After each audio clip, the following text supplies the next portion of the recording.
حضرت عمر فاروق رضی اللہ تعالیٰ عنہ سے لوگوں نے کہا عمر ہوا کیا؟ تو فرمانے لگے مجھے پتا چلا کہ تورات انجیل اور زبور بھی اللہ کی کتابیں ہیں، تو میں کہیں سے تورات اٹھا لایا اور مسجد نبوی میں نے بیٹھ کے پڑھنی شروع کر دی۔ فرمانے لگے مدینے کے محبوب تشریف لائے، حضور نے میری طرف دیکھا اور حضور تورات کو بھانپ گئے، دیکھ گئے کہ تورات ہے۔ نبی پاک نے فرمایا کیا پڑھ رہے ہو؟ عرض کی حضور تورات پڑھ رہا ہوں۔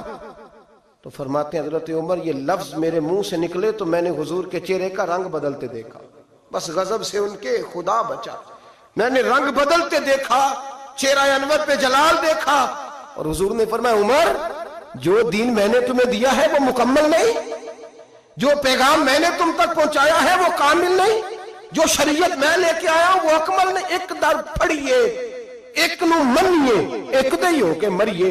فرمایا وہ مکمل اور کامل نہیں، کامل نہیں۔ حضرت عمر کہتے ہیں یا رسول اللہ کیا ہوا؟ فرمایا تو تورات پڑھ رہا ہے۔ اور پھر حضور نے اگلے لفظ ادا فرمائے، فرمایا قسم مجھے اللہ کی عزت کی، اگر آج موسیٰ حیات ظاہری میں ہوتے، سیدنا موسیٰ علیہ السلام اگر آج حیات ظاہری میں ہوتے تو فرمایا وہ میرا کلمہ پڑھ کے میری شریعت کی پیروی کرتے۔